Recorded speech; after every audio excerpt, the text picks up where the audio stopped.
가지고 빛이 있을 동안에 라는 제목으로 함께 말씀을 나누겠습니다. 성도 여러분, 골든타임의 의미를 아십니까? 이 의학계에서 사용하는 용어로 사고가 발생하고 난 후에 생사를 가르는 그 찰나의 시간이 바로 골든타임입니다. 교통사고와 같은 중증 환자는 1시간, 뇌졸중 환자는 3시간, 심장마비의 경우에는 4분에서 6분이 바로 골든타임입니다.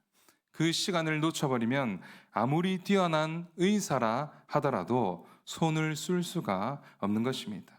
찰나의 시간에 죽고 사는 것이 결정이 되는 것입니다.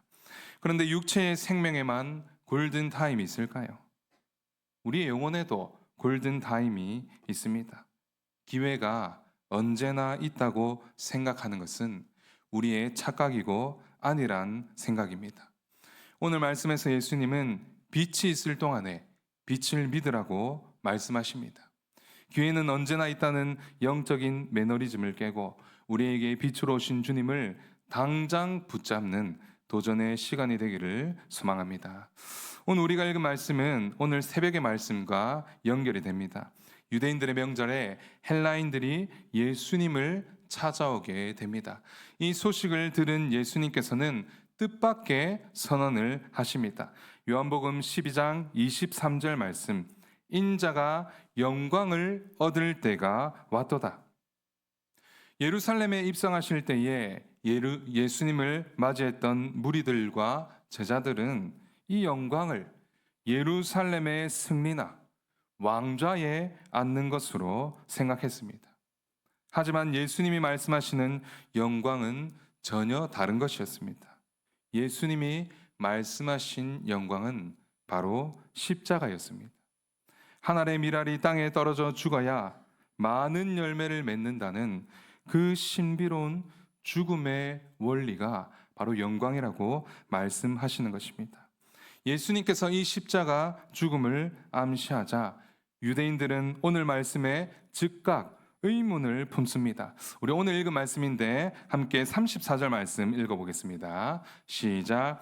이에 무리가 대답하되 우리는 율법에서 그리스도가 영원히 계신다 함을 들었거늘 너는 어찌하여 인자가 들려야 하리라 하느냐? 이 인자는 누구냐?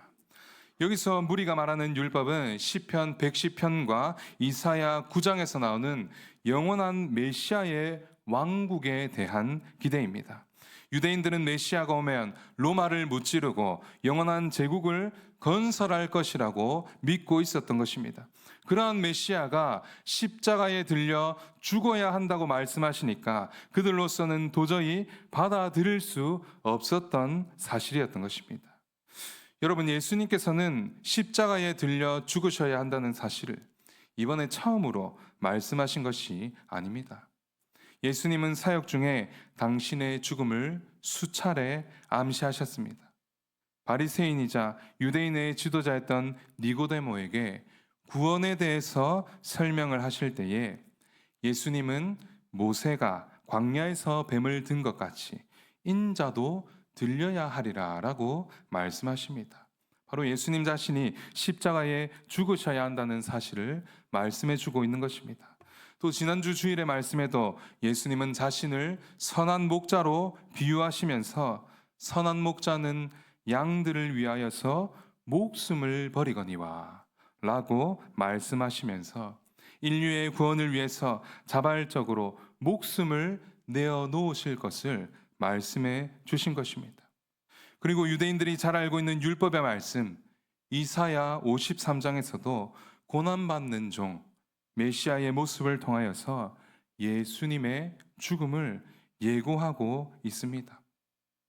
이렇게 예수님의 죽음은 율법의 말씀에도 또 예수님의 가르침을 통해서도 여러 번 밝혀진 사실입니다. 그럼에도 유대인들은 예수님이 죽어야 한다는 그 말씀을 깨닫지 못하고 지금 바로 눈앞에 그 메시아가 있음에도 그 인자가 누구냐? 도대체 그 메시아가 누구냐고 묻고 있는 것입니다. 여러분, 이들의 상태가 어떠한 상태인 것입니까? 바로 영적 소경 상태에 빠져 있는 것입니다. 그들은 자신들이 바라던 메시아, 자신들의 고정관념에 비추어서 예수님을 판단하고 논쟁하고자 했던 것입니다. 사랑하는 성도 여러분, 우리에게도 이러한 모습이 생기지 않도록 우리는 늘 조심해야 합니다. 내가 만든 예수님, 내가 생각한 예수님을 고집해서는 안 됩니다. 우리는 말씀에 기록된 예수님을 믿어야 합니다. 요한복음은 우리에게 예수님이 어떤 분이신지를 분명히 말씀해 주십니다. 예수 그리스도는 하나님의 아들이시며 영원한 생명을 주시는 분이십니다. 영원한 생명을 주시기 위해서 십자가에 죽으시고 고난의 길을 감당하신 예수님입니다. 여러분, 예수님이 우리의 병을 고치시고 삶의 윤택함을 주시고 풍성함을 주시는 예수님이시지만 우리의 신앙 고백에 있어서 가장 먼저 고백되어야 할 것은 우리의 죄를 위하여서 십자가에 죽으신 그 예수님을 나의 주님으로 고백해야 하는 것입니다. 그러므로 이 흔들리지 않는 신앙 고백위에 우리가 바로 설 수 있기를 주님의 이름으로 축복합니다. 이렇게 유대인들은 예수님께 참된 진리를 알기 위해서 묻는 것이 아니라 자신들의 고정관념에 비추어서 예수님을 판단하고 논쟁하려 했습니다. 이러한 유대인들의 모습의 예수님은 그들의 논쟁에 휘말리지 않으시고 이제는 이렇게 말씀하십니다. 우리 함께 오늘 본문의 말씀 36절을 함께 읽어보겠습니다. 시작. 너희에게 아직 빛이 있을 동안에 빛을 믿으라. 그리하면 빛의 아들이 되리라. 예수께서 이 말씀을 하시고 그들을 떠나가서 숨으시니라. 아멘. 우리가 읽은 말씀에서 빛은 하나님을 계시하시는 예수님 자신과 또 예수님의 사역을 의미합니다. 예수님은 당신의 죽음이 임박했음을 아셨기 때문에 예수님이 죽기 전에 지금 당장 복음을 듣고 믿음으로 반응하여서 빛의 아들이 되라고 말씀하고 있습니다. 사랑하는 성도 여러분, 예수님이 죽은 이후에 믿으라고 말씀하시 않으시고 지금 당장 믿으라고 말씀하십니다. 우리는 때때로 어떠한 핑계를 대면서 이런저런 일을 미룰 때가 있습니다. 핑계를 대면서 미루면 그 일을 제대로 하겠습니까? 여러분, 제가 운동을 해야지 라고 마음을 먹은 지가 몇 달이 되었는데 밥만 잘 먹고 있습니다. 여러 가지 핑계를 대니까 시작하기가 어렵습니다. 그런데 우리 동부 3일교회에 운동의 아이콘이 있습니다. 우리 임대순 목사님. 매일마다 운동을 나가시는데 어떻게 매일 하는가라고 여쭈어보면 답은 간단합니다. 그냥 하면 되고. 좀 똑같습니까? 이 말에 많이 도전받습니다. 그냥 하면 되고. 네, 답이 간단하다고 합니다. 아침에 눕지 않고 곧장 나간다는 것입니다. 즉각적으로 해야 하는 것입니다. 말씀에 대한 반응도 마찬가지입니다. 즉각 순종하고 즉각 믿음으로 반응해야 하는 것입니다. 우리는 종종 나의 지식과 경험 때문에 하나님을 재단하고 머뭇거리기도 합니다. 그러나 은혜를 받을 기회는 우리를 마냥 기다려주지는 않습니다. 예수님의 말씀에 내 생각대로 판단하고 논쟁하고 이해가 되기까지 기다리라는 것이 아니라 예수님은 즉각 순종하고 즉각 반응하라고 말씀하십니다. 예수님은 유대인들에게 이렇게 말씀하십니다. 빛이 있을 동안에 빛을 믿으라. 지금 내 눈앞에 빛이 있을 때에, 지금 내 눈앞에 구원의 문이 열려 있을 때에 나를 믿고 빛의 아들이 되어라 라고 말씀하십니다. 사랑하는 성도 여러분, 은혜에도 때가 있습니다. 하나님이 우리의 마음을 두드리실 때에, 말씀이 들릴 때에 우리가 바로 즉각 응답해야 할 때일 줄로 믿습니다. 다음에 믿지 뭐, 나중에 봉사하지 뭐 라는 생각은 위험한 생각인 것입니다. 지금 우리에게 허락된 빛의 시간을 결코 가볍게 여기지 마시기를 바랍니다. 지금이 바로 은혜를 받을 때요, 빛이신 주님께로 돌이켜야 할 골든 타임임을 기억하시기를 간절히 소망합니다. 안타깝게도 예수님께서는 이렇게 권면을 하시지만 모든 사람들이 이 골든 타임을 붙잡는 것은 아니었습니다. 예수님께서는 유대인들을 향하여서 지금 당장 빛의 자녀가 되라고 간곡히 권면하셨지만 오늘 우리가 읽은 말씀의 37절을 보면 안타까운 현실을 보여줍니다. 이렇게 많은 표적을 그들 앞에서 행하셨으나 그를 믿지 아니하니. 유대인들은 수많은 표적을 보고도 예수님을 도통 믿지 않았습니다. 여러분, 예수님이 보여주신 증거가 부족한 탓입니까? 그것이 아닙니다. 예수님은 눈먼 자의 눈을 뜨게 하셨고 물로 포도주로 바꾸셨고 심지어는 죽어서 썩은 냄새가 나는 나사로를 다시 살리기도 했습니다. 유대인들은 못 봐서, 유대인들은 몰라서 안 믿은 것이 아니라 보고도 믿지 않았던 것입니다. 여러분, 도대체 왜 유대인들은 이토록 명백한 표적 앞에서도 그들은 요지부동 예수님을 믿지 않았던 것입니까? 오늘 우리가 읽은 말씀의 사도 요한은 이 비극적인 불신앙이 우연이 아니라 이미 이사야 선지자를 통해서 예언된 말씀의 성취라고 설명합니다. 먼저 요한은 이사야 53장 1절의 말씀을 인용을 합니다. 우리에게서 들은 바를 누가 믿었느냐? 주의 팔이 누구에게 나타났느냐? 여기서 주의 팔은 하나님의 전능하신 권능, 즉 예수님이 행하신 표적들을 가리킵니다. 구약 시대 때에 홍해를 가르시던 그 강력한 하나님의 권능의 팔이 이제는 예수님의 손이 되어서 병든 자를 고치시고 죽은 자를 살리셨습니다. 하지만 유대인들은 그 권능을 직접 보고서도 메시아를 믿지 않았던 것입니다. 요한은 이어서 6장 10절의 말씀도 인용합니다. 40절의 말씀을 보시면 그들의 눈을 멀게 하시고 그들의 마음을 완고하게 하셨으니. 이 말씀을 오해해서는 안 됩니다. 하나님이 일부러 그들을 못 믿게 방해하셨다는 뜻이 아닙니다. 이것은 성경에서 가장 무서운 심판이라고 불리는 내버려 두심, 바로 유기의 상태입니다.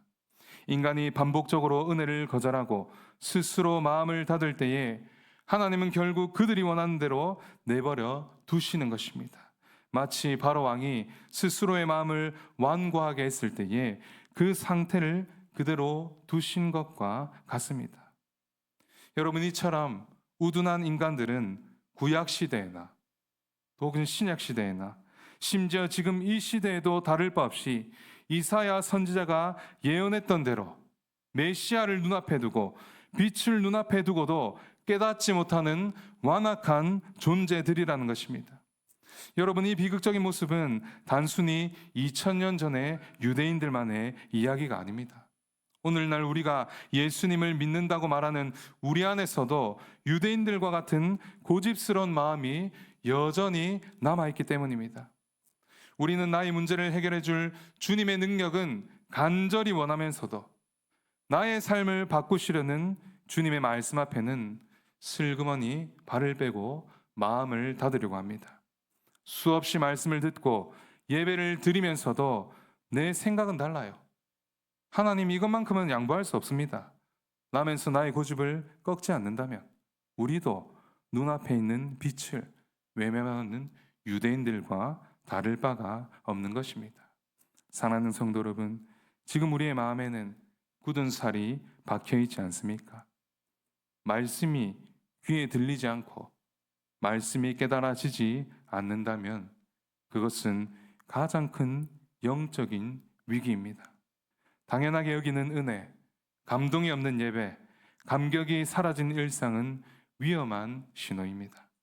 유대인의 완고함을 거울 삼아서 우리의 마음이 굳지 않도록 날마다 부드러운 마음을 우리에게 허락해 주시도록 우리가 매일마다 하나님께 간구하는 저와 여러분이 되시기를 바랍니다.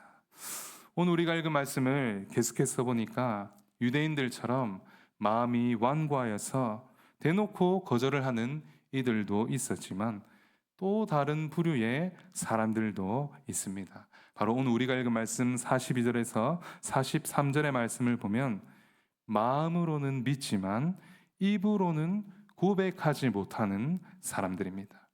유대의 관리들 중에 예수님을 믿는 자들이 많았지만 그들은 그 사실을 겉으로 드러내지 못했습니다.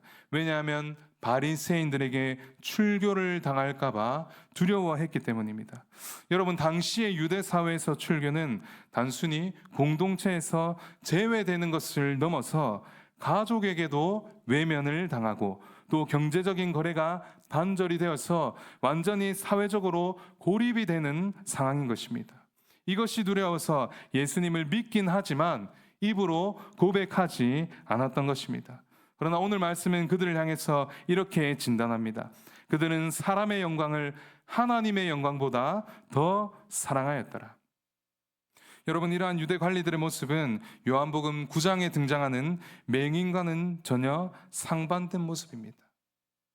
나면서부터 맹인이었던 자는 눈을 뜬 후부터 출교의 위협 속에서도 그는 예수님을 부인하지 않고 끝까지 예수님을 시인하였습니다.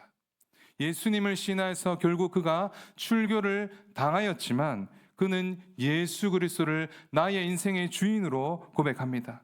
반면에 유대의 관리들은 세상의 인정과 평판을 선택합니다. 오늘날 우리도 직장이나 사회 속에서 주님을 믿는다는 사실을 숨기며 살아가고 있지는 않습니까? 사람들의 시선이나 사회적인 불이익이 두려워서 숨는 그리스도인으로 머물러 있다면 우리는 누구의 영광을 더 사랑하고 있는지 우리 스스로를 돌아보아야 할 것입니다. 참된 믿음은 세상의 조롱 속에서도 내가 그리스도임을 당당하게 드러내는 것입니다. 여러분, 우리는 십자가의 길, 그리스도의 길을 갈 때에 세상으로부터 미움을 받을 수밖에 없습니다. 그러나 예수님을 따라 살아가려고 하는, 결단하는 우리를 향해서 예수님은 이렇게 말씀해 주십니다. 우리 오늘 읽은 말씀은 아니지만 요한복음 12장 25절에서 26절 말씀을 함께 읽어보겠습니다. 시작. 자기의 생명을 사랑하는 자는 잃어버릴 것이요 이 세상에서 자기의 생명을 미워하는 자는 영생하도록 보존하리라. 사람이 나를 섬기려면 나를 따르라. 나 있는 곳에 나를 섬기는 자도 거기 있으리니 사람이 나를 섬기면 내 아버지께서 그를 귀히 여기시리라. 아멘. 예수님 우리에게 말씀해 주십니다. 예수님의 길을 따라갈 때에 하나님이 영생하도록 보존하시리라. 즉 이 땅의 유한한 목숨을 주님께 내어놓으면 하나님께서 하늘의 영원한 생명으로 그것을 바꾸어서 완벽하게 우리의 생명을 끝날까지 지켜내시겠다고 약속해 주시는 것입니다. 또한 예수 그리스도를 따라갈 때에 우리를 가장 값진 존재로 여겨 주신다는 것입니다. 예수님을 따라가는 삶은 세상으로부터 미움과 조롱을 받지만 하나님께서 우리를 지켜주시고 하나님께서 우리를 가장 귀한 존재로 여겨 주신다는 것입니다. 여러분, 사도 바울은 이 약속을 믿었기 때문에 그의 입술로 이렇게 고백합니다. 현재의 고난은 장차 우리에게 나타날 영광과도 비교할 수 없도다. 내가 지금 주님을 위해서 세상의 미움을 받고 고난을 받고 있지만 이것은 장차 주님이 나에게 주실 영광에 비하면 아무것도 아니다 라고 고백하는 것입니다. 여러분, 오늘 말씀이 우리에게 질문하고 있습니다.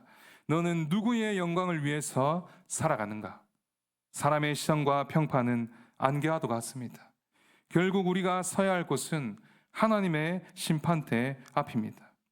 세상에 인정이 없어도, 세상에 박수가 없어도 우리 하나님께서 잘했다, 착하고 충성된 종아라는 그 한마디를 우리가 갈망하며 살기를 바랍니다.